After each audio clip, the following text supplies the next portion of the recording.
রাসূল আকরাম সাল্লাল্লাহু আলাইহি ওয়াসাল্লাম বলেন, তোমাদের মধ্যে আর আমার মধ্যে উপমা হলো ওই ব্যক্তির ন্যায় যে আগুন প্রজ্বলিত করলো, আগুন জ্বালাইলো। আগুন জ্বালানোর পরে চতুর্দিক দিয়ে পোকামাকড় এসে হাজির। চতুর্দিক দিয়ে পোকামাকড় লাফায়া লাফায়া আগুনের মধ্যে পড়ে আর মরে। লোকটা যতই সরায় দেওয়ার চেষ্টা করে পোকগুলা সরে না, বরং প্রতিযোগিতা দিয়ে আগুনের মধ্যে আইসা পড়ে, পুড়ে আর মরে। নবীজি বলেন, আমিও তোমাদের কোমর ধরে ধরে জাহান্নাম থেকে টেনে আনি, জাহান্নামের দিক থেকে টেনে আনি, কিন্তু তোমরা আমার হাত থেকে ছুটে পুনরায় জাহান্নামের দিকে ধাবিত হয়ে যাও। শুধু তাই না, রাসূলুল্লাহ সাল্লাল্লাহু আলাইহি ওয়াসাল্লামের উম্মতের প্রতি কত দরদ। উম্মতের দ্বারা আঘাতপ্রাপ্ত হওয়ার পরেও নবীজি উম্মতের জন্য বদদোয়া করেন নাই। রাসূল আকরাম সাল্লাল্লাহু আলাইহি ওয়াসাল্লাম যখন মক্কা থেকে তিনি তায়েফে চলে গেলেন, মক্কার মানুষ নবীজির কথা মানে না, দ্বীনের দাওয়াত দেওয়ার জন্য চলে গেলেন তায়েফে। রাসূলুল্লাহ সাল্লাল্লাহু আলাইহি ওয়াসাল্লাম তায়েফে যাবার পর তায়েফের মানুষ দলে দলে নবীজিকে পাগল বলে বলে পাথর নিক্ষেপ করলো। নবীজির গায়ে যেই পাথর নিক্ষেপ করা হয়েছিল, পাথরগুলো ছোট না, বরং পাথরগুলো ছিল বড় বড় পাথর। সাথে সাথে পাথরগুলো ছিল ধারালো পাথর, যার কারণে পাথরের আঘাত নবীজির গায়ে লাগতো আর নবীজির গা ক্ষত বিক্ষত হয়ে যাইত। এত পরিমাণ পাথর নবীজির গায়ে লাগছে। আয়েশা সিদ্দিকা রাদিয়াল্লাহু তাআলা আনহা, নবীজির গায়ে একদিন পাথরের দাগ উনি বুঝতে পারেন নাই। জিজ্ঞাসা করেন, ইয়া রাসূলুল্লাহ, আপনার গায়ে এইগুলো কিসের দাগ? কখনো কি বসন্ত হয়েছিল নাকি? নবীজি বলেন, না আয়েশা, আমার কখনো বসন্ত হয় নাই, ফক্স হয় নাই। তাইলে দাগগুলো কিসের? নবীজি বললেন, আয়েশা, আমি যখন দ্বীনের দাওয়াত দেওয়ার জন্য তায়েফে গিয়েছিলাম, তায়েফের মানুষ আমাকে বুঝে নাই, আমার কথাগুলো মেনে নেয় নাই। তারা আমাকে যেই পাথরগুলো নিক্ষেপ করেছিল, এই দাগগুলো হলো তাদের নিক্ষিপ্ত পাথরের দাগ। সীমা লঙ্ঘনতার প্রবণতা দেখা যায়। আমার মনে হয় আল্লাহ তাআলা গজব দিয়া সমূলে সবাইকে ধ্বংস করে দিত। রহমাতুল লিল আলামিন, এই রহমতের সুযোগ কাফেররাও গ্রহণ করছে। যাই হোক, নবীজি তো উম্মতের জন্য বিশেষ অনুগ্রহ। এই জন্য উম্মতের প্রতি নবীজিরও আলাদা দরদ, মোহাব্বত, ভালোবাসা, মায়া ছিল। নবীজিও কিন্তু আমাদের ভালোবাসতেন। নবীজির ভালোবাসা কেমন ছিল আমাদের উপর? হাদিসের মধ্যে পাওয়া যায়, আব্দুল্লাহ ইবনে আমর ইবনুল আস রাদিয়াল্লাহু তাআলা একদিন মজলিসের মধ্যে বসে আছেন। তিনি বলেন, আন্নান নবিয়্য সাল্লাল্লাহু আলাইহি ওয়াসাল্লাম তালা মা নাযালা ফি ইব্রাহিম আলাইহিস সালাম।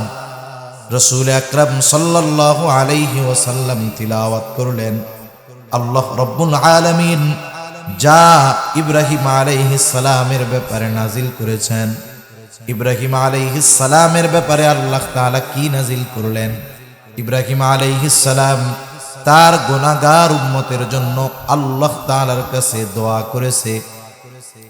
ইব্রাহিম আলাইহিস সালাম গুনাহগার উম্মতের জন্য আল্লাহ তাআলার কাছে ক্ষমা প্রার্থনা করেছেন, দোয়া করেছেন। কারণ প্রত্যেকটা নবী তার উম্মতকে ভালোবাসে। উম্মত নেককার হোক আর বদকার হোক, মুমিন হোক আর কাফের হোক, প্রত্যেকটা নবী তার উম্মতকে ভালোবাসে। বাস্তবতা হলো, কখনো কখনো এমন হয় নেককারের চাইতে বদকারের জন্য চিন্তা আরো বেশি হয়। যেমন কারো যদি একাধিক সন্তান থাকে, 2, 3, 4টা ছেলে, এর মধ্যে 3 জন ভালো, 1 জন খারাপ। এখন বলেন তো, মা বাপ এই ভালো 3 জন নিয়ে চিন্তা করে বেশি না খারাপটা নিয়ে? ওইটার জন্য চিন্তা করে বেশি। যখন দোয়া করে, দোয়ার মধ্যে আল্লাহ তাআলার কাছে বলে, আল্লাহ আমার এই সন্তানটাও যদি বাকিগুলার মতো ভালো হয়ে যাইতো, আমি মইরাও শান্তি পাইতাম। এইরকম বলে কি বলে না? তার মানে দেখেন, সন্তান যদিও খারাপ, সন্তানের জন্য হালাক হয়ে যাওয়ার দোয়া কোনো মা বাবা করে না। মোহাব্বতের কারণে ওই খারাপ সন্তানের জন্য আল্লাহ তাআলার কাছে হেদায়েতের দোয়া করে। বলেন তো, মা বাবা তার সন্তানকে যত ভালোবাসে তার চাইতে বেশি ভালোবাসেন নবী। নবীজি মা বাবার চাইতে আমাদেরকে বেশি ভালোবাসে। ইব্রাহিম আলাইহিস সালাম তার গুনাহগার উম্মতের জন্য দোয়া করতেছে, রব্বি ইন্নাহুন্না আযলালনা কাসীরাম মিনান নাস ফামান তাবিআনি ফাইন্নাহু মিন্নি ওয়া মান আসানি ফাইন্নাকা গফুরুর রহিম। ইব্রাহিম আলাইহিস সালাম বলতেছে, ও আমার রব, ইন্নাহুন্না আযলালনা কাসীরাম মিনান নাস, এই প্রতিমাগুলো, এই মূর্তিগুলা অধিকাংশ মানুষকে পথভ্রষ্ট করে ফেলছে। ফামান তাবিআনি ফাইন্নাহু মিন্নি, যে আমার অনুসরণ করেছে, আমার আনুগত্য করেছে, সে তো আমার দলভুক্ত, আমার উম্মত। তবে সবাই তো আমার আনুগত্য প্রকাশ করে নাই। ওয়ামান আসানি, আর যারা আমার নাফরমানি করেছে। ইব্রাহিম আলাইহিস সালাতু ওয়াস সালাম কেমন যেন আল্লাহ তাআলার কাছে বলে, আল্লাহ, এরা নাফরমানি করলেও তো এরা আমারই উম্মত, আপনি যদি চান তাদেরকেও তো ক্ষমা করে দিতে পারেন। কারণ কি? কারণ হলো ফাইন্নাকা গফুরুর রহিম, আপনি হলেন অতিশয় ক্ষমাশীল, দয়ালু। আপনি যদি চান আমার এই গুনাহগার উম্মত গুলাকেও আপনি মাফ করে দিতে পারেন। ইব্রাহিম আলাইহিস সালাম গুনাহগার উম্মতের জন্য আল্লাহ তাআলার কাছে ক্ষমা চাইতেছে। وقال عيسى عليه الصلاة والسلام إن تعذبهم فإنهم عبادك, তিনি গুনাহগার উম্মতের জন্য দোয়া করেন, আল্লাহ তাআলার কাছে বলেন, ইন তুআযিবহুম ফাইন্নাহুম ইবাদুক, আয় আল্লাহ, আপনি যদি তাদেরকে শাস্তি দেন তারা তো আপনারই বান্দা। ওয়া ইন তাগফির লাহুম, আর যদি আপনি তাদেরকে ক্ষমা করে দেন, আমার উম্মত আপনার বান্দা। আয় আল্লাহ, আপনি যদি আপনার এই গুনাহগার বান্দা, আমার এই গুনাহগার উম্মতদের ক্ষমা করে দেন, কেউ আপনার কাছে জবাবদিহিতা চাইবে না, কারো কাছে আপনাকে জবাবদিহিতা দেওয়া লাগবে না। কেন? ওয়া ইন তাগফির লাহুম ফাইন্নাকা আনতাল আজিজুল হাকীম, আপনি হলেন মহাপরাক্রমশালী, মহাপ্রজ্ঞাময়। তাই আপনি যদি আপনার এই গুনাহগার বান্দাদের মাফ করে দেন, কারো কাছেই আপনার জবাবদিহিতা করা লাগবে না। আপনি আপনার বান্দা আমার এই উম্মতগুলারে মাফ করে দেন, এটা হলো মূল কথা। দুই নবী উম্মতের জন্য, উম্মতের মাগফিরাতের জন্য দোয়া করেছে। রাসূল আকরাম সাল্লাল্লাহু আলাইহি ওয়াসাল্লাম এই দুই নবীর দোয়া তিলাওয়াত করবার পর নিজের অন্তরের মধ্যে তার উম্মতের জন্য মোহাব্বতের ঢেউ উঠে গেছে। এইবার নবীজি তার গুনাহগার উম্মতের জন্য দোয়া করবেন। তিনি কি করলেন? ফারাফা ইয়াদাইহি ওয়া ক্বালা আল্লাহুম্মা উম্মতি উম্মতি ওয়া বাকা, নবীজি হাত দুটো উঁচু করলেন, চোখ দিয়ে অঝর ঝরায় অশ্রু প্রবাহিত হইতেছে, আর মুখ দিয়ে শুধু বলতেছেন আল্লাহুম্মা উম্মতি উম্মতি, আয় আল্লাহ আমার উম্মত আমার উম্মত। আর কিছু নবীজি বলেন না। বলেন তো নবীজি যদিও এতটুকু বলতেছে, কিন্তু আসলে নবীজি কি বলতে চায় দুনিয়ার কেউ বুঝুক আর না বুঝুক, জানুক আর না জানুক, যিনি জানেন যিনি বোঝেন তিনি কে? আল্লাহ জানেন যে কি বলতে চায় আমার হাবিব। এরপরেও আল্লাহ সুবহানাহু ওয়া তাআলা তার হাবিবের জবানেই শুনতে চায় কি বলতে চায়। যেমন দেখেন মাদ্রাসার মধ্যে বৃহস্পতিবার বিকাল বেলায় যখন ছোট ছোট ছাত্ররা ওস্তাদের সামনে গিয়া আসরের পরে কান্না করে, গিয়া বসে থাকে, হুজুরের কাছে সামনে গিয়া কি করে? কান্না করে, কাঁদতেছে। এখন বলেন তো যে কান্না কেন করে, হুজুর বোঝে কি বোঝে না? ভাই সাউন্ডটা বাড়ানো গেলে একটু বাড়াইয়েন, তাহলে আমার একটু কষ্ট কম হবে আর। তাহলে দেখেন হুজুরের সামনে গিয়ে ছাত্র যখন কান্না করে, বলেন তো বৃহস্পতিবার আসরের পরে হুজুরের সামনে গিয়া ছোট ছাত্র যখন কান্না করে, কিছুই বলা লাগবে না, কান্না করার কারণে হুজুর কি বুঝে বলেন তো? হ্যাঁ, কি বুঝে? সে ছুটি চায়, বাসায় যাবে। হুজুর বুঝে কিন্তু, এরপরেও বলে কান্দো কেন, কান্না করো কেন? ও কিছু বলে না, ওর কান্না আরো বাড়ে। হুজুর বলে এই যতক্ষণ না তুমি বলবা কি জন্য কান্না করো, কাজ হবে না। এবার কান্না করতে করতে বলে হুজুর আমি বাসায় যাব। এবার কি বলে হুজুর, যাও তোমার ছুটি, আগামী দিন আবার সন্ধ্যার আগে চলে আসবে। এখন যখন ছুটির ঘোষণা পাইছে, কান্দা আছে নাকি? চোখের পানি শুকানোর আগে দেখবেন মুখের মধ্যে হাসি ফুটে উঠছে। আল্লাহ রাব্বুল আলামিন জানেন নবীজি কি বলতে চায়। এরপরেও জিবরাইল আলাইহিস সালাতু ওয়াস সালামকে বলতেছে, জিবরাইল যাও, মুহাম্মদ কেন কান্না করে, কান্নার কারণ জিজ্ঞাসা করো। জিবরাইল আলাইহিস সালাতু ওয়াস সালাম হাজির, এসে বলে ইয়া রাসূলুল্লাহ, আপনার কান্নার কারণ কি? যদিও আল্লাহ তাআলা সব জানেন, এরপরেও তিনি জানতে চান। এইবার নবীজি উম্মতের ব্যাপারে সব কথা জিবরাইল আলাইহিস সালামের কাছে বললেন। উম্মতের ক্ষমার কথা, মাফের কথা জিবরাইল আলাইহিস সালাম আল্লাহ তাআলার কাছে গিয়ে বললেন, আল্লাহ আপনার হাবিবের কান্নার কারণ হইল এইটা। আল্লাহ তাআলা জিবরাইল আলাইহিস সালাতু ওয়াস সালামকে বললেন, যাও আমার হাবিব মুহাম্মদকে জানায় দাও, আমি অচিরেই তাকে তার উম্মতের ব্যাপারে সন্তুষ্ট করব, তাকে আমি তার উম্মতের ব্যাপারে অসন্তুষ্ট করব না। নবীজির কাছে আয়েশা জিবরাইল আলাইহিস সালাম এই খবর জানায় দিলেন। চিন্তার কোনো কারণ নাই ইয়া রাসূলুল্লাহ, আল্লাহ তাআলা আপনাকে আপনার উম্মতের ব্যাপারে সন্তুষ্ট করবে। এই জন্য নবীজি যখনই সুযোগ পাইতেন উম্মতের কল্যাণের কথা চিন্তা করতেন। নবীজি যখনই সুযোগ পাইতেন আল্লাহ তাআলার কাছে তার গুনাহগার উম্মতের ক্ষমার কথা বলতে। মুহাব্বতের কারণে, ভালোবাসার কারণে। রাসূল আকরাম সাল্লাল্লাহু আলাইহি ওয়াসাল্লাম ছিলেন উম্মতের ব্যাপারে সর্বোচ্চ কল্যাণকামী। এই জন্য কোন জিনিস উম্মতের জন্য কল্যাণকর, কোন সময় কল্যাণকর, কোন জায়গায় কল্যাণকর, নবীজি এই বিষয়গুলো খেয়াল রাখতেন।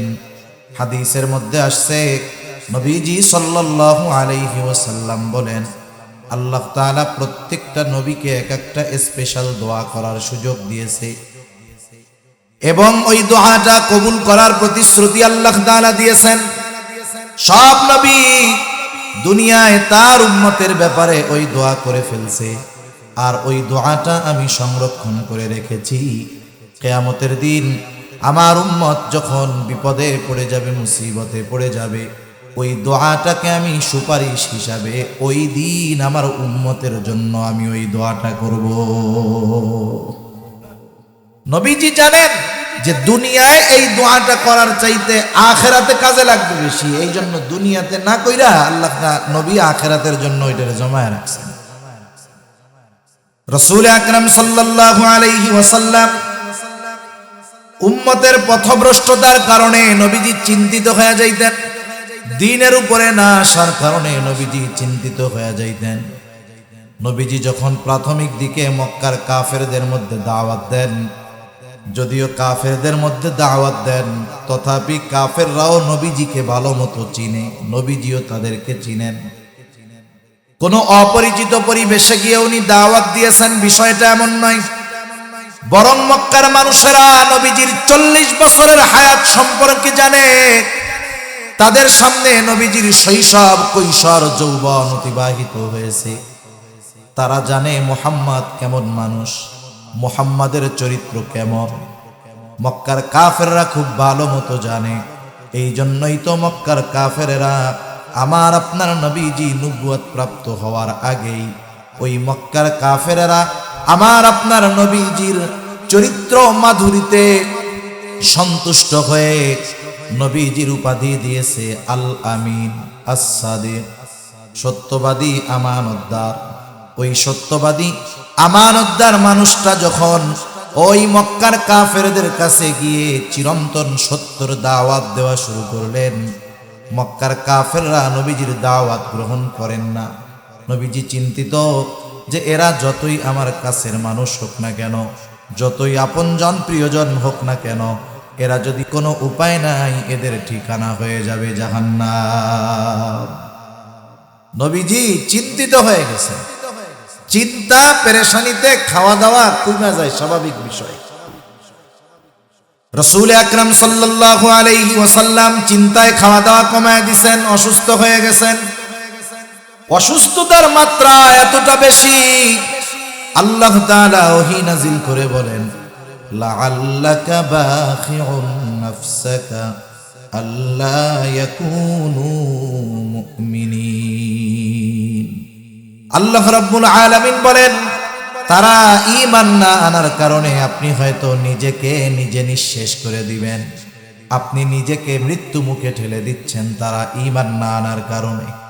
এতটুকুর দ্বারা এটা বোঝা যায় তার উম্মত যখন দ্বীনের কথা মানে না, ঈমানের পথে আসে না, নবীজি মুহাব্বতের কারণে কতটা চিন্তিত পেরেশান, যে নিজেই অসুস্থ হয়ে গেছেন আর নবীজির অসুস্থতার কথা আল্লাহ তাআলা জানায় দিতেছে। সন্তান অবাধ্য হইলে মা বাবা চিন্তায় অসুস্থ হয়ে যায় না? কতজন বলে যে দেখ ওই লোকটা সুস্থ ছিল, কিন্তু ওর ওই পোলার চিন্তায় টেনশনে ও পুরা বিছানা ধরা হয়ে গেছে, অসুস্থ হয়ে গেছে। কেন? মহাব্বত তো সন্তানের প্রতি আছে, এই কারণে সন্তানের চিন্তায় মা বাবা অসুস্থ হয়ে যায়, আর উম্মতের চিন্তায় নবীজি সাল্লাল্লাহু আলাইহি ওয়াসাল্লাম অসুস্থ হয়ে গেছে। রাসূল আকরাম সাল্লাল্লাহু আলাইহি ওয়াসাল্লাম বলেন, তোমাদের মধ্যে আর আমার মধ্যে উপমা হলো ওই ব্যক্তির ন্যায় যে আগুন প্রজ্বলিত করলো, আগুন জ্বালাইলো। আগুন জ্বালানোর পরে চতুর্দিক দিয়ে পোকা মাকড় এসে হাজির। চতুর্দিক দিয়ে পোকা মাকড় লাফায়া লাফায়া আগুনের মধ্যে পড়ে আর মরে। লোকটা যতই সরায় দেওয়ার চেষ্টা করে পোকগুলা সরে না, বরং প্রতিযোগিতা দিয়ে আগুনের মধ্যে আইসা পড়ে, পুড়ে আর মরে।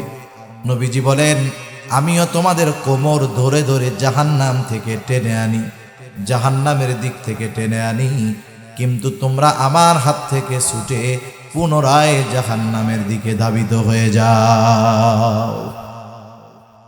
শুধু তাই না, রাসূলুল্লাহ সাল্লাল্লাহু আলাইহি ওয়াসাল্লামের উম্মতের প্রতি কত দরদ। উম্মতের দ্বারা আঘাতপ্রাপ্ত হওয়ার পরেও নবীজি উম্মতের জন্য বদদোয়া করেন নাই।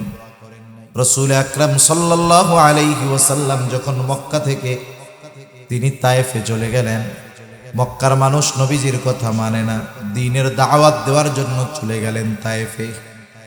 রাসূলুল্লাহ সাল্লাল্লাহু আলাইহি ওয়াসাল্লাম তায়েফে যাবার পর তায়েফের মানুষ দলে দলে নবীজিকে পাগল বলে বলে পাথর নিক্ষেপ করলো।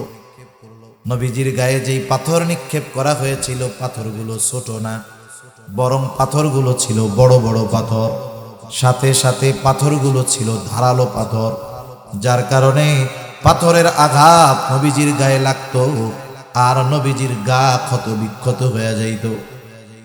এত পরিমাণ পাথর নবীজির গায়ে লাগছে। আয়েশা সিদ্দিকা রাদিয়াল্লাহু তাআলা আনহা, নবীজির গায়ে একদিন পাথরের দাগ উনি বুঝতে পারেন নাই। জিজ্ঞাসা করেন, ইয়া রাসূলুল্লাহ, আপনার গায়ে এইগুলো কিসের দাগ? কখনো কি বসন্ত হয়েছিল নাকি?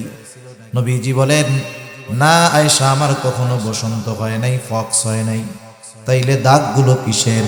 নবীজি বললেন, আয়েশা, আমি যখন দ্বীনের দাওয়াত দেওয়ার জন্য তায়েফে গিয়েছিলাম, তায়েফের মানুষ আমাকে বুঝে নাই, আমার কথাগুলো মেনে নেয় নাই। তারা আমাকে যেই পাথরগুলো নিক্ষেপ করেছিল, এই দাগগুলো হলো তাদের নিক্ষিপ্ত পাথরের দাগ, পাথরের আঘাতের দাগ। এর মানে কি বোঝা যায়? নবীজিকে পাথর মারছে বড় বড় এবং ধারালো। যদি কেউ বড় একটা পাথর মারে, গায়ে লাগলে ওই জায়গাটা থেতলে যাবে, ফেটে যাবে না, কেটে যাবে না। কিন্তু যদি বড় হয়, ধারালো হয়, লাগলে কাটবে, ক্ষত হবে, রক্ত বের হবে। নবীজি সাল্লাল্লাহু আলাইহি ওয়াসাল্লামের গা দিয়ে রক্ত প্রবাহিত হইত। এত পরিমাণ রক্ত নবীজির গা দিয়ে বের হয়েছে, গায়ের পোশাক পরিপূর্ণভাবে ভিজে, গা বেয়ে বেয়ে রক্ত পড়েছে। রক্ত বেয়ে বেয়ে পড়তে পড়তে ওই রক্ত জুতার মধ্যে ঢুকে গেছে। রক্ত শুকায়া জুতা পায়ের সাথে আটকে গিয়েছে। তাহলে কি পরিমাণ রক্ত বের হয়েছে একটু চিন্তা করেন। অনেক সময় আমরা রক্ত দান করি, ব্লাড ডোনেট করি। যিনি রক্তদাতা রক্ত দেন, অনেক সময় দেখা যায় 300 গ্রাম, 400 গ্রাম, 250 গ্রাম রক্ত নেওয়া হবে, কিন্তু আল্লাহর বান্দা রক্তটা দিয়ে আর উঠতে পারে না, অজ্ঞান হয়ে পড়ে যায়, দুর্বলতার কারণে চলতে পারে না। নবীজির গায়ে যখন আঘাত করা হতো, রক্ত প্রবাহিত পড়তো, নবীজি জমিনে পড়ে যাইতেন। হযরত যায়েদ রাদিয়াল্লাহু তাআলা আনহু একা ঠেকায়া পারেন না, তিনিও আঘাতপ্রাপ্ত হয়েছেন। নবীজি আবার উঠতেন, উঠে এক কথা যে তোমরা বলো লা ইলাহা ইল্লাল্লাহ তুফলিহু, সফল হয়ে যাইবা। এইভাবে চলতেছে বিকাল পর্যন্ত। আল্লাহ রাসূল সাল্লাল্লাহু আলাইহি ওয়াসাল্লাম প্রচন্ড দুর্বল হয়ে গেলেন। ক্লান্ত শ্রান্ত দেহ নিয়ে নবীজি পড়ন্ত বিকালে একটা আঙ্গুর বাগানের পাশে গিয়ে নবীজি একটু বিশ্রাম নিচ্ছেন। ইতিমধ্যে জিবরাইল আলাইহিস সালাম হাজির। জিবরাইল আলাইহিস সালাতু ওয়াস সালাম এসে বলে, ইয়া রাসূলুল্লাহ সাল্লাল্লাহু আলাইহি ওয়াসাল্লাম, এই কওম আপনার সাথে কেমন আচরণ করেছে আল্লাহ তাআলা সব জানেন। আজকে আমি একা আসি নাই, আল্লাহ তাআলা আমার সাথে নতুন আরেকজন ফেরেশতা পাঠিয়েছে, যে ইতিপূর্বে কখনো আপনার কাছে আসে নাই। নবীজি বলেন, এইবার ওই ফেরেশতা আমার সামনে আসলো, আমাকে সালাম দিল। সালাম দেওয়ার পরে বলে, ইয়া রাসূলুল্লাহ, এই কওম আপনার সাথে কেমন আচরণ করেছে আপনার মালিক সব জানেন, সব দেখেছেন। ইয়া রাসূলুল্লাহ, আল্লাহ তাআলা আমাকে আপনার নিকটে পাঠিয়েছেন আপনার আদেশ পালন করার জন্য। আপনি যদি নির্দেশ দেন, এই অবাধ্য জাতিকে 2 পাহাড় দিয়ে এমন ভাবে পিষে দেওয়া হবে যে তারা পরিপূর্ণ নিশ্চিহ্ন হয়ে যাবে। এখানে যে একটা জনবসতি ছিল তার কোনো চিহ্ন অবশিষ্ট থাকবে না।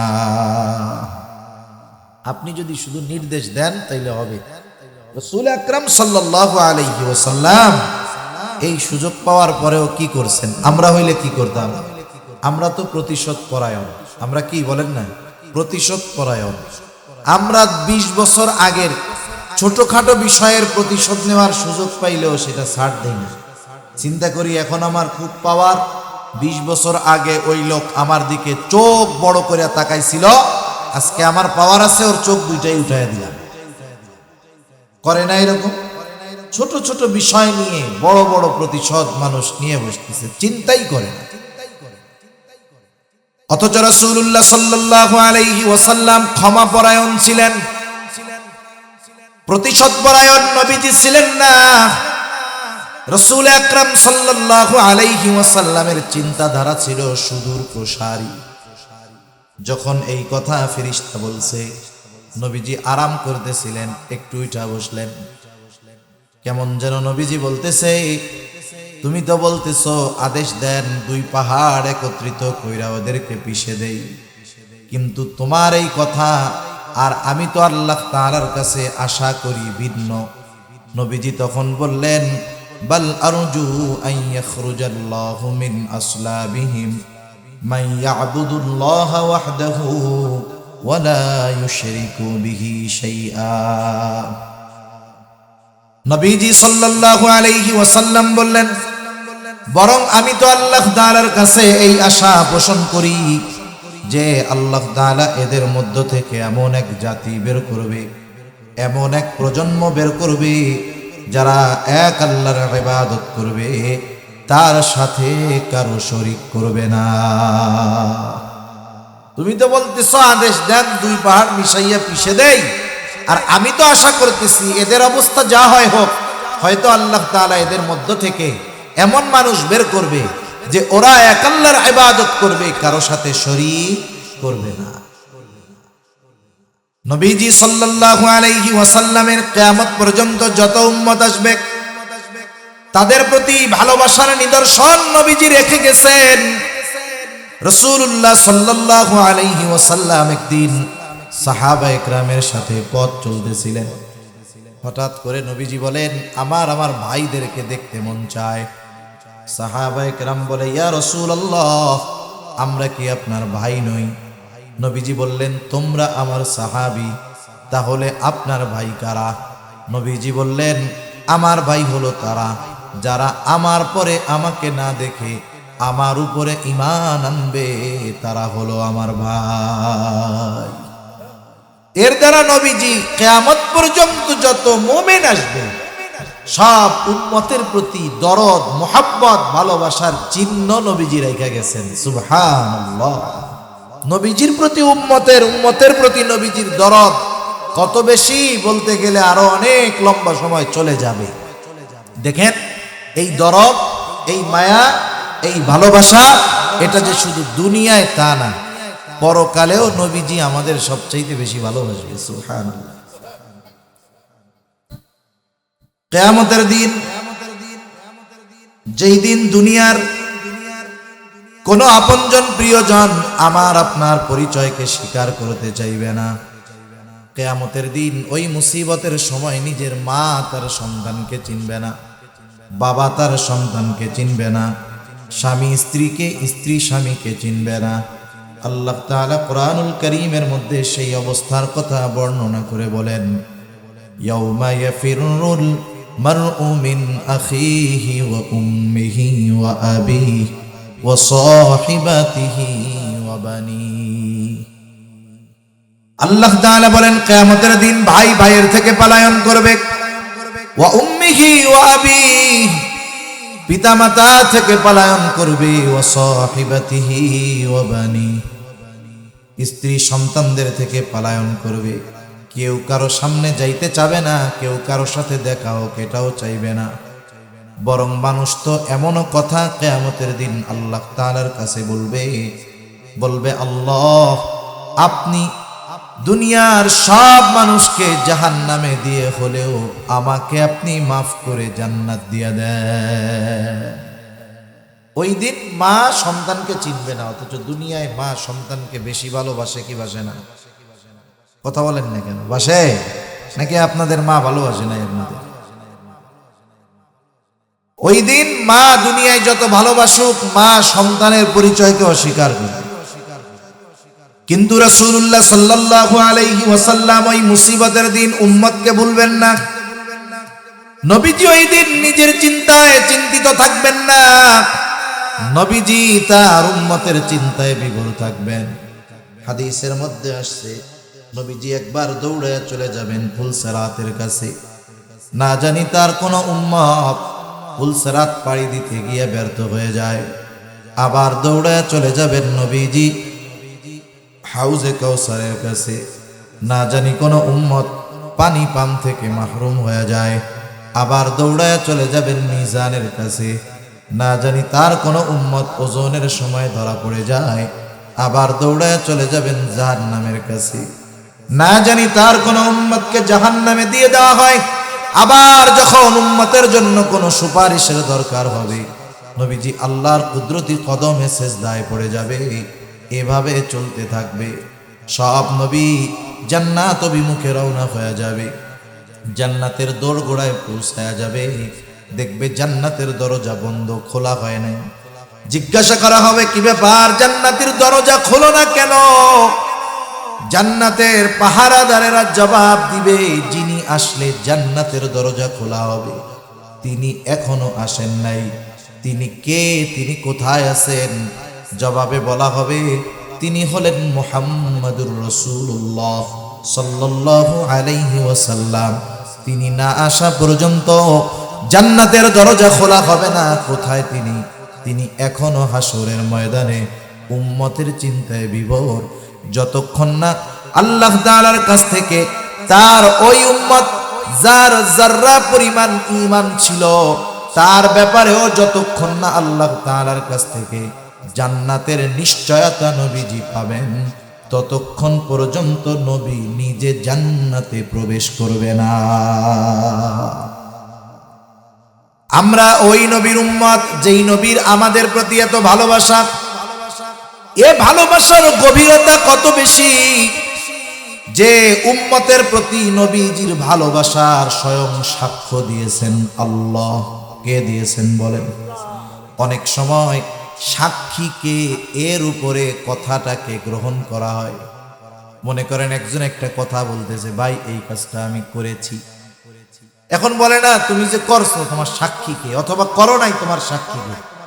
আপনি যদি রাস্তার থেকে একজনকে দৈরাই না বলেন যে এই লোক আমার পক্ষে সাক্ষী, বলবে ধর বেড়া, রাস্তায় ভবঘুরের মতো ঘুরে বেড়ায়, ওর সাক্ষীর কোনো দাম আছে? ওর সাক্ষর কোনো দাম আছে? সরা, ওরে যদি আরো সাক্ষী হিসাবে উপস্থাপন করো, তোমার কথা যাও বিশ্বাস করতো তাও আর কেউ বিশ্বাস করবে না। কিন্তু আপনি যদি আপনাদের এলাকার সম্মানিত একজন মুত্তাকি পরহেজগার ব্যক্তির সাক্ষী হিসাবে দাঁড় করান, উনি যদি বলে হ্যাঁ ওই কাজটা উনি করেছে অথবা করে নাই, বলেন তো তার কথা গ্রহণ করা হবে কিনা? এ সাক্ষীর সাক্ষ্য বিশ্বাস করা হবে। আমাদের যে নবীজি ভালোবাসেন, সর্বোচ্চ ভালোবাসা, এ ভালোবাসার সাক্ষী দিয়েছেন কে? একটু জোরে বলেন। আল্লাহর নাম বলতে কষ্ট হয় নাকি? আমার মাইকে কথা বলতে জান বের হয়ে যাইতেছে, আমি বুঝতেছি কি হইতেছে আমার, এই জন্য আপনারা একটু জোরে বললেন, মাইকওয়ালা কষ্ট দিয়ে দিল আমার। তাহলে আমাদের কে নবীজি যে ভালোবাসেন এই সাক্ষী দিয়েছেন কে? আল্লাহ তাআলা দিয়েছেন। আল্লাহ রাব্বুল আলামিন বলেন, লাকাদ জাআকুম রাসূলুম মিন আনফুসিকুম আজিজুন আলাইহি মা আনিতুম হারিসুন আলাইকুম বিল মুমিনিনা রাউফুর রহিম। আল্লাহ তাআলা বলেন, লাকাদ জাআকুম রাসূলুম মিন আনফুসিকুম, তোমাদের জন্য তোমাদের মধ্য থেকে এমন একজন রাসূলের আগমন ঘটেছে, যেই রাসূল আজিজুন আলাইহি মা আনিতুম, তোমাদের জন্য যেটা কষ্টের সেটা তার জন্য কষ্টের। তার মানে উম্মত যেটাতে কষ্ট পায় নবীজিও সেটাতে কষ্ট পায়। সুবহানাল্লাহ। একটু চিন্তা করে দেখেন, উম্মতের জন্য যেটা কষ্টের নবীজিও সেটাতে কষ্ট পায়। উম্মত যদি জাহান্নামে যায় উম্মতের জন্য কষ্টের, উম্মত জাহান্নামে গেলে এটা নবীজির জন্য কষ্ট পাওয়ার বিষয়। এই জন্য নবীজি হলেন আজিজ। আল্লাহ তাআলা বলতেছেন তোমাদের জন্য যেটা কষ্টের সেটা তার জন্য কষ্টের। 2 নাম্বার, আল্লাহ তাআলা বলেন ওই রাসূল তোমাদের জন্য হলেন হারিস। নবীজি হলেন তোমাদের জন্য কল্যাণকামী, সমব্যথী কল্যাণকামী। মনে করেন আপনি একজনের কাছে আপনার কষ্টের কথা বলতেছেন, খুব হৃদয় বিদারক কথাগুলো আপনি বলতেছেন কথা, আর উনি ওইদিকে আর একজনের সাথে হো হো করতেছে, হাসাহাসি করতেছে। আপনি কি বুঝবেন যে সে আমার কথাগুলো গুরুত্ব সহকারে শুনতেছে না, বরং সে যদি কান লাগায় আপনার কথা শুনে আর মাঝে মধ্যে বলে আহারে এটা তো খুব কষ্টের, আপনি খুব কষ্টে আছেন, বলেন তো ওই ব্যক্তির কাছে কথাগুলো বলার পরে আপনার কথাটা বা দিলটা, অন্তরটা একটু হালকা হবে কি হবে না? নবীজির কাছে যখন কেউ কোনো কষ্টের কথা বলতো সাহাবায়ে কেরাম, নবীজির ভাবটা এমন হইতো যে ওই লোক ওই কারণে যে কষ্ট পাইতেছে নবীজিও সেই কষ্টটা পরিপূর্ণভাবে অনুভব করতেছে। এজন্য সাহাবায়ে কেরামের সাথে নবীজির এত সম্পর্ক, গভীরতা কেন? যে সাহাবায়ে কেরামের সাথে নবীজি এই ধরনের আচরণ, উপমা আমাদের জন্য রেখে গেছেন। একজন আপনা থেকে আপনা লোক, একবারে গ্রাম্য মূর্খ লোক, অশিক্ষিত লোক, দরিদ্র লোক, এও নবীজির কাছে যখন আয়েশা বলতো কিছু কথা, এটা যদি তার কষ্টের কথা হতো নবীজি এমন ভাবে শুনতেন ওই লোক মনে করতো আহারে আমার এই কষ্টটা নবীজিও পাইতেছে। সুবহানাল্লাহ। আবার যখন কেউ কোনো আনন্দের কথা আয়েশা বলতো, নবীজি এমন ভাবে উৎফুল্লতা দেখাতেন যে ওই লোকের আনন্দে নবীজিও কেমন যেন আনন্দিত হয়ে গেছে। সুবহানাল্লাহ। এজন্য নবীজি ছিলেন সমব্যথী, উম্মতের জন্য কল্যাণকামী, আর মুমিনদের জন্য বিশেষ করে বিল মুমিনিনা রাউফুর রহিম। মুমিনদের জন্য নবীজি হলেন রউফ, মুমিনদের জন্য নবীজি হলেন রহিম, রউফুর রহিম। আল্লাহ তাআলার গুণবাচক নামগুলোর মধ্যে থেকে অন্যতম দুইটা গুণবাচক নাম। দুনিয়ার কোন মাখলুক রউফ হতে পারে না, দুনিয়ার কোন মাখলুক রহিম হতে পারে না, কিন্তু আল্লাহ তাআলা আমার আপনার প্রতি, উম্মতের প্রতি নবীজির কত দরদ, এই দরদের বিষয়টা বুঝাতে গিয়ে আল্লাহ তাআলা নিজের শানে যেই শব্দ, ওই শব্দটা আল্লাহ তাআলা তার হাবিবের শানে ব্যবহার করেছে। আল্লাহ তাআলা বলতেছে, শোনো, এমন রাসূল, যেই রাসূল মুমিনদের জন্য রউফ, অতি সদয়, পরম দয়ালু, মুমিনদের জন্য। এ কথার দ্বারা কি বোঝা যায়? মুমিন যে তার উম্মতকে কত মহব্বত করেন, ভালোবাসেন, এই ভালোবাসা দুনিয়ার কোনো ক্যালকুলেটর দিয়ে হিসাব করা যাবে না। এ ভালোবাসা কত গভীর, কত বেশি, এই ভালোবাসার স্বয়ং সাক্ষী দিলেন কে? এর দ্বারা একথা সুস্পষ্ট যে নবীজি আমাদেরকে কল্পনাতীত ভালোবাসেন। এখন স্বাভাবিক মানুষের যুক্তি কি বলে? যে আমাকে ভালোবাসবে তার প্রতি ভালোবাসা থাকার দরকার আছে না নাই? উনি আমাদেরকে ভালোবাসেন, এটা তো বড় এক নেয়ামত, শুকরিয়া আদায় করার দরকার। মাল্লাম ইয়াশকুরিন্নাস ফালাম ইয়াশকুরিল্লাহ। যে মানুষের কৃতজ্ঞতা প্রকাশ করে না, সে আল্লাহরও কৃতজ্ঞতা প্রকাশ করে না। এখন আমাদের কাজ কি? নবীজিকে ভালোবাসে, ঠিক না বলেন? নবীজি মা বাবার চাইতে বেশি ভালোবাসে না কম ভালোবাসে?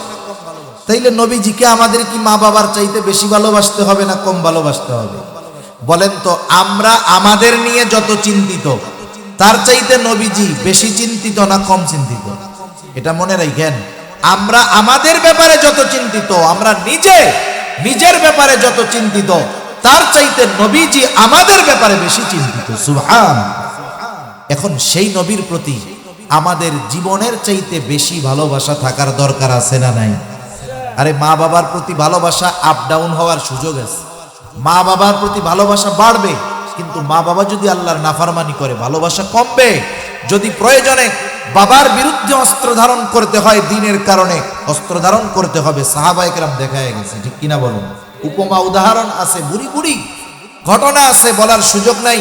মোট কথা হলো, কিন্তু নবীর প্রতি ভালোবাসা ডাউন হওয়ার কোনো সুযোগ নাই। এটা শুধু কি হতে হবে? আপ হতে হবে, মাইনাস হওয়ার কোনো সুযোগ নাই, ওয়ে নাই। একটাই পথ, নবীজিকে ভালোবাসতেই হবে। কারণ নবীজির ভালোবাসার সম্পৃক্ততা ঈমানের সাথে। কিসের সাথে বলেন? ঈমানের সাথে। ভালোবাসার সাথে ঈমানের সংযোগ, এজন্য ভালোবাসা কমানোর সুযোগ নাই। এ কথা নবীজিও বলেন, লা ইউমিনু আহাদুকুম হাত্তা আকুনা আহাব্বা ইলাইহি মিন ওয়ালিদিহি ওয়া ওয়ালাদিহি ওয়ান নাসি আজমাইন।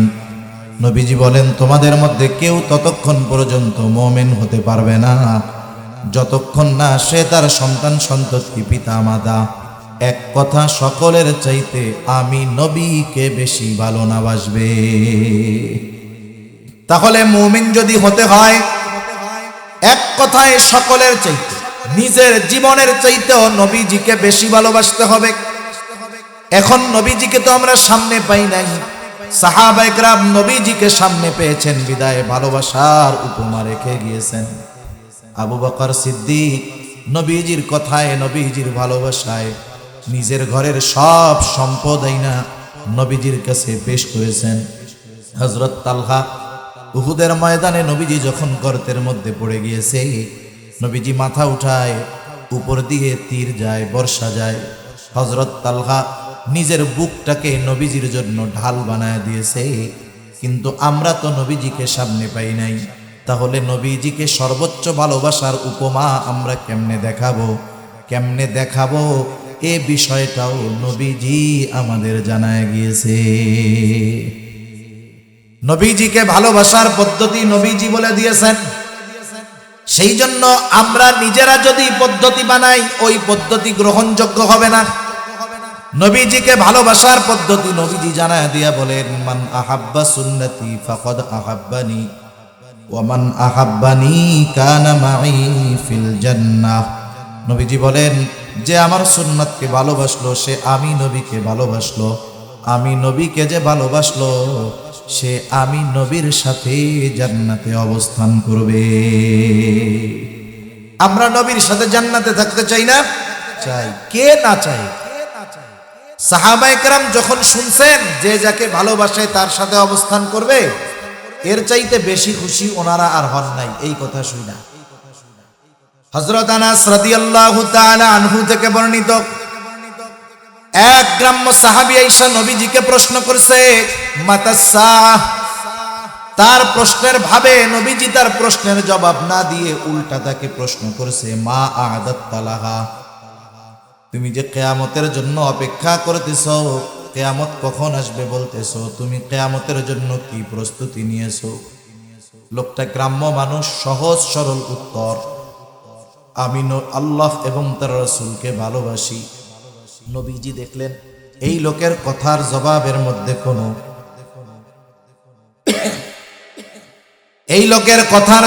মধ্যে কোনো কৃত্রিমতা নাই, কোনো লৌকিকতা নাই। রাসূল আকরাম সাল্লাল্লাহু আলাইহি ওয়াসাল্লাম সাথে সাথে জবাব দিয়ে বললেন, যে যাকে ভালোবাসে তার সাথে অবস্থান করবে। লোকটা এবার বাড়ির পথে হাঁটা দিয়ে দিল। হযরত আনাস রাদিয়াল্লাহু তাআলা আনহু বলেন, ইসলাম গ্রহণের পরে আমরা এতটা খুশি হই নাই যতটা খুশি নবীজির মুখে এই কথা শুনে হয়েছি। তিনি বলেন, আমি আল্লাহ এবং তার রাসূলকে ভালোবাসি, আমি আবু বকর ওমর রাদিয়াল্লাহু তাআলা আনহুমাকে ভালোবাসি, যদিও তাদের মতো আমল করতে পারি নাই, তবে আমি এই ব্যাপারে আশা করি জান্নাতে আমি রাসূলুল্লাহ সাল্লাল্লাহু আলাইহি ওয়াসাল্লাম, আবু বকর এবং ওমর রাদিয়াল্লাহু তাআলা আনহুমার সঙ্গী হতে পারবো। ভালোবাসার কারণে। কিসের কারণে? ভালোবাসার কারণে। এখন নবীর সাথে যে জান্নাতে গিয়ে থাকতে হবে, থাকতে হলে তো জান্নাতে যাওয়া লাগবে নাকি? জান্নাতে না গেলে তো আর সাথে থাকা যাবে না। এখন জান্নাতে যাওয়ার সহজ পথ নবীজি বলে দিয়েছেন। নবীজি সাল্লাল্লাহু আলাইহি ওয়াসাল্লাম বলেন, কুল্লু উম্মতি ইয়াদখুলুনাল জান্নাতা ইল্লা মান আবা। কিলা মান আবা ইয়া রাসূলুল্লাহ। নবীজি বলেন, আমার সব উম্মত জান্নাতে প্রবেশ করবে, আবা উম্মত ছাড়া। প্রশ্ন করা হলো, আবা উম্মত কারা? নবীজি বললেন, মান আতাআনি দাখালাল জান্নাহ ওয়া মান আসানি ফাকাদ আবা। যে আমার আনুগত্য করবে সে জান্নাতে প্রবেশ করবে, আর যে আমার আনুগত্য করবে না সে আবা উম্মত, সে জাহান্নামে যাবে। এখন যদি দুই হাদিস থেকে আমরা কথা বের করি, কথা আসে রাসূলুল্লাহ সাল্লাল্লাহু আলাইহি ওয়াসাল্লামকে ভালোবাসে সে, নবীজির সাথে জান্নাতে থাকতে পারবে সে, যে নবীজির সুন্নাতকে মুহাব্বতের সাথে অনুসরণ করে, তাহলে সে নবীজির প্রকৃত ভালোবাসার দাবিদার এবং নবীজির সাথে জান্নাতে অবস্থান করার যোগ্যতা সে অর্জন করবে। তাহলে নবীজির সুন্নাতকে মুহাব্বতের সাথে অনুসরণ করা ছাড়া নবীজিকেও ভালোবাসা হয় না, নবীজির সাথে জান্নাতেও থাকা যাবে না। এটাই বাস্তবতা। অনেক সময় আমরা সুন্নাত ভালোবাসি, সুন্নাত ওয়ালাকেও ভালোবাসি, কিন্তু নিজে সুন্নাত ওয়ালা হইতে চাই না। বিষয়টা তো এরকম। আমাদের সুন্নাত এবং সুন্নাত ওয়ালাদেরকেও ভালোবাসতে হবে, নিজেও সুন্নাত ওয়ালা হইতে হবে। না হলে নবীজির প্রতি বাস্তব ভালোবাসার যেই উদাহরণ, এটা মুখ দিয়ে বললে হবে না, প্রমাণ দিতে হবে নিজে আমলের মাধ্যমে। ঠিক কিনা বলে? নবীজির সুন্নাত মানতে গিয়ে অনেকে অনেক কথা বলতে পারে। হুজুর মানুষ তো লম্বা জামা পাঞ্জাবি পরবে, এটা স্বাভাবিক বিষয়, কিন্তু আওয়াম মানুষ অনেক সময় যখন লম্বা জামা গায়ে দেয়, পাগড়ি পরিধান করে, টুপি পরে থাকে, কয় ওরে বাবা খেজুর হয়ে গেছে। কুসামেরা বলে না, মোল্লা হয়ে গেছে, আরে বাবা জঙ্গি হয়ে গেছে। এটা কেন বললো? নবীজির সুন্নাত মানার কারণে। অনেক সময় অনেকে দাড়ি রাখলে ওই ছেলেটারে এখন খোসামাইরা টিটকারি মইরা 15, 16, 18 বছরের বয়সের ছেলেটারে বলে তুমি তো চাচা হয়ে গেছে। কি বলে? চাচা হয়ে গেছে। এখন কোন ব্যক্তি যদি সুন্নাত অনুসরণ করার কারণে দুনিয়ার মানুষ তাকে তিরস্কার করে, এই দুনিয়ার মানুষের তিরস্কারের কথা চিন্তা করে সুন্নাত বাদ দেওয়া যাবে? সুন্নাত মানতে গিয়ে যদি দুনিয়ার মানুষের তিরস্কৃত হতে হয় দুনিয়ার মানুষের দ্বারা, আশা করা যায় এই তিরস্কারটা কিয়ামতের দিন তার পুরস্কার হয়ে দাঁড়াবে ইনশাআল্লাহ। ঠিক কিনা বলো? সেজন্য আমরা সুন্নাতের উপরে চলব। অনেকে চিন্তা করে এখন যুবক, বুড়া হইলে দাড়ি রাখবো। অনেকে চিন্তা করে বিবাহ শাদী যায় নিয়ে যাওয়া হয়, জানাজা শেষ আবার লাশটাকে নিয়ে যাওয়া হয় কবরস্থানে। এইবার কবরের মধ্যে দুই আল্লাহর বান্দা নামেন, উপর থেকে লাশটাকে সুন্দরভাবে নিচে ধরায়া দেওয়া হয়। এই যে যখন লাশকে কবরে রাখা হয় এই সময় একটা দোয়া পড়া হয়, বলেন তো সেই দোয়াটা কি? জানা আছে আপনাদের? জানা আছে? মাথা নাড়েন কেন? মুখ দিয়ে কথা কইতে পারেন? জানা আছে নেই? কি দোয়া পড়ে বলেন তো? এই তো মাশাআল্লাহ সবাই জানেন, বিসমিল্লাহি ওয়া আলা মিল্লাতি রাসূলিল্লাহ। মারা গেলে, আমি মারা গেলে আমার ক্ষেত্রেও পড়া হয়, যেই মারা যাক পড়া হবে। যদি খালি নামটা মুসলমান থাকে তার ক্ষেত্রেই এই দোয়াটা পড়া হবে। আজীবন দোয়াটা আমরা পড়লাম, আমাদেরকেও পড়া কবরে রাখবে। কিন্তু এই দোয়ার একটা সারমর্ম আছে, এটা আমরা কখনো বুঝি না। এই দোয়ার মধ্যে কি বলি? মূলত শাব্দিক অর্থটা রাখেন, মূলত কথাটা কি বলি? বলি আল্লাহ, আপনার নামে এমন এক ব্যক্তিকে এখন কবরস্থ করতেছি যে আপনার রাসূলের মিল্লাত তথা সুন্নাতের উপরে গোটা জীবন অতিবাহিত করেছে। সে গোটা হায়াত সুন্নাতের উপরে চলছে, রাসূলের মিল্লাতের উপরে চলছে, অর্থাৎ রাসূলের সুন্নাতের উপরে চলছে। রাসূলের সুন্নাতের উপরেই সে মরছে এবং ওই সুন্নাত অবস্থায় তাকে আমরা কবরস্থ করতেছি। আয় আল্লাহ, আপনার নামে। এখন বলেন তো, দেখা গেল যাকে এই দোয়া পড়ে কবরে রাখা হলো, ইসলাম বিদ্বেষী নাস্তিক শাহরিয়ার কবিরকে এই দোয়া পড়াই কবরে রাখবে। মুনতাসির মামুনরেও এই দোয়া পড়া কবরে রাখবে, রাখবে না? এখন গোটা জীবন যারা সুন্নাত মানে নাই, সুন্নাতের উপরে চলে নাই, তাকে যখন এই দোয়া পড়ে কবরে রাখা হবে, বলেন তো তার ক্ষেত্রে দোয়াটা সত্য হবে নাকি মিথ্যা হবে? নিঃসন্দেহে মিথ্যা। নিজের কাছে নিজে প্রশ্ন করবেন, একটু বাড়িতে গিয়ে ফিকির করবেন, আমি তো সুন্নাত মানি না, সুন্নাতের উপরে চলি না। আগামী দিন যদি মারা যাই, আমাকেও এই দোয়া পড়ে কবরে রাখা হবে, কিন্তু ওই দোয়াটা আমার ক্ষেত্রে সত্য হবে নাকি মিথ্যা হবে? এটা একটু একাকী নিরিবিলি চিন্তা করবেন। যদি বাস্তবে কথার সাথে তার সূরাতের মিল হয় তাহলে তো কামিয়াব, আর যদি কথার সাথে সূরাতের মিল না হয় তাহলে অনন্তকালের ওই দীর্ঘ সফর শুরু হবে তার মিথ্যা দিয়ে।